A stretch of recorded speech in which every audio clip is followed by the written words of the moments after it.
This video is sponsored by World Spinner for their Portrait Workshop Kickstarter that just went live today.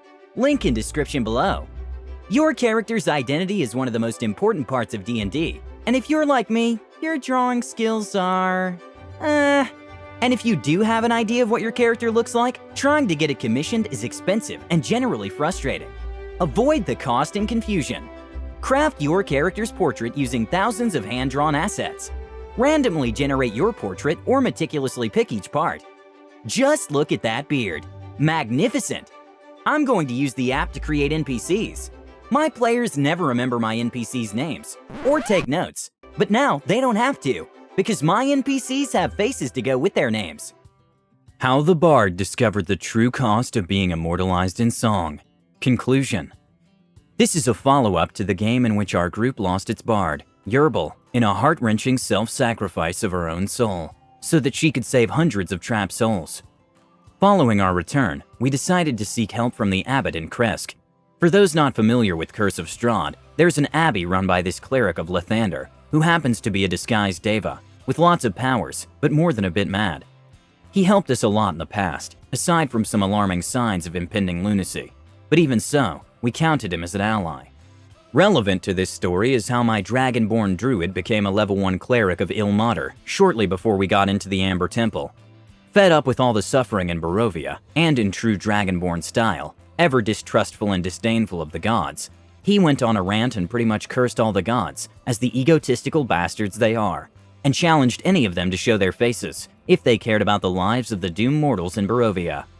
He did this shouting above a precipice in the mountain range before the Amber Temple, not really expecting an answer. But then, a single luminous golden thread popped out of thin air in front of his face, and he took it for an answer. Someone or something was watching out for them. From this point on, he became a cleric of this unknown god who answered his outcry, clinging to the renewed sense of hope he felt at that moment, even if he did not know who this god was. Back to the story. Exiting the temple, we met the new character from Yerbal's player, Sashesha, a Yuan Ti arcane archer, and helped her on a side quest that was short but intense. After this, the druid used his powers to build a memorial to our fallen companion. With stone shape, he carved a mausoleum with a poem that I wrote and read out to the group. Carved on it, 2 Greek-styled columns covered in moss, a lot of high mountain flowers, and with permission from our DM, I spent a use of channel divinity to create an eternal flame to light the mausoleum. The poem was meant not only to remember her, but to encourage all travelers on the road and strengthen their hearts, so they would not despair so easily when they arrived to the Amber Temple. It was a nice scene. After that, we decided to talk to the abbot, and our grievance list was long. We wanted to know if Yerbal could be brought back, what to do with 600 souls trapped in a crystal, how we could help Yug and Thoradin with the counter effects of their pacts. Well, almost everyone in the group was permanently scarred, cursed, or screwed in some way. So this seemed a logical move. The abbot was greatly worried about our situation, but said his powers did not size up to the seriousness of our problems. He could, however, petition Lathander in person and bring his answer to us. The problem was, every prayer sent from Barovia was also listened to by its dark powers, even by Strahd himself possibly. Okay, we will risk it. The whole group assembled in prayer and was taken away to what seemed to be another place. A place of simple beauty, serenity, and a bright light that became ever brighter until the visage was almost all white. The abbot revealed his true form as a deva, a glorious angel of light, and called out to Lathander, who came to us in person. The scene was touching. Yug and Pakaron petitioned for Yerbal and the lost souls.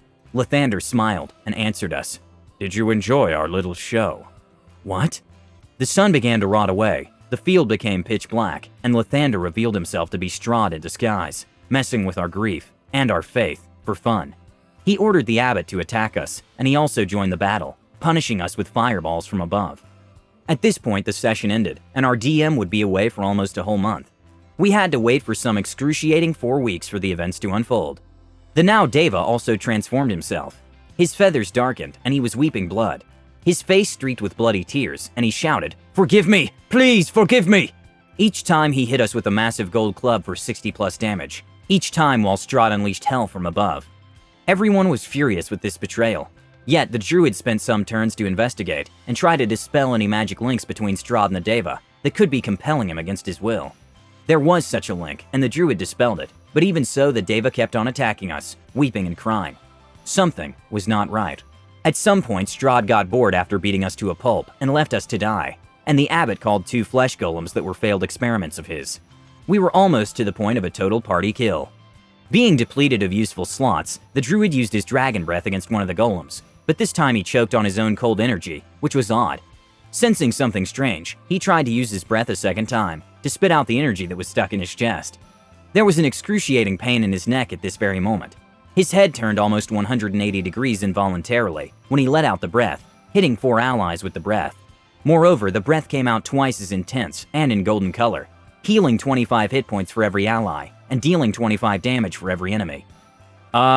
This is not in the player's handbook, so... The Deva was shocked and amazed. Why is Ilmater here? This is how Pakaron heard for the first time the name of the god who answered his rant, and just operated a miracle when the whole group was on the brink of death. The Deva could clearly see a reflection of the god behind the druid when this bizarre miracle occurred. The Deva's free hand started to glow in a golden light, and he was somehow struggling with something, talking to himself like a madman would, when he ripped his chest open with his own hands, and out of it came a bizarre worm that was the root of his curse, the reason why he was compelled to obey Strahd. He had it implanted in a moment of weakness when he started to doubt his own faith.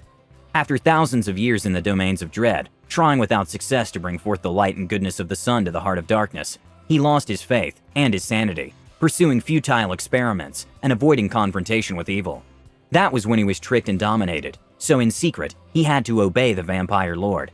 The Deva wept and grieved how low he had fallen, and wishing to restore him, Pakaron laid his hands and restored his original alignment with the ceremony spell.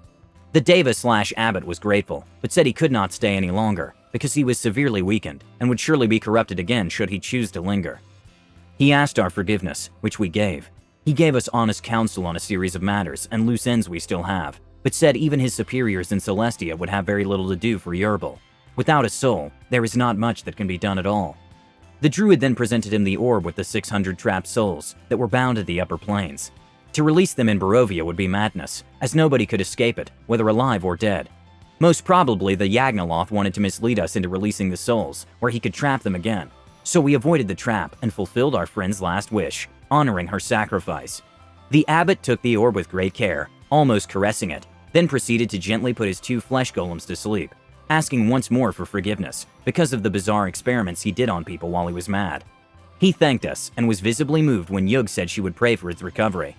He began to undo himself and vanished in a flash of light, leaving only golden dust behind. For a moment, there was sunlight pouring through the abbey's windows, in a world where heavy clouds obscure all sunlight for eternity. In the end, we could not help Yerbal, but through her selfless act of courage, 600 souls of heroes, martyrs, and saints found their way to paradise. The druid/cleric found his anonymous god by enacting the first miracle in Barovia in more than 2,000 years, which in turn enabled a fallen Deva to overcome his own sense of hopelessness and restore his divine essence. The 601 restored souls ended up in the paradise that was meant for them. That was not the happy ending we wished for her, but in the end, her sacrifice was made even more meaningful. Yerbal would surely be proud if she could see it. Age your character, change your weapons, armor, colors, clothes, make your hero look exactly how you imagine them. You can keep portraits in your favorites and come back to update them later if you need to. Take your custom portrait anywhere with the mobile app, upload it to Roll20 to use as a token, slap it on your character sheet, or get it printed and stick it on a stand. As an early backer, you get to help the development team decide which stretch goals to prioritize, like the Frame Shop expansion or wanted posters, which was actually my idea. This is gonna make your game so much more immersive and unique. A picture is worth 1,000 words, and D&D stories last forever. Back the campaign now. I have. Link in the description below. All the feels. Would her original sacrifice have meant as much if they had managed to bring her back? Have you performed a heroic feat in your own game? Please let us know and comment below. Don't forget to subscribe to our channel, All Things D&D. Our next video will be posted in 2 days, so stay tuned for more amazing Dungeons & Dragons content.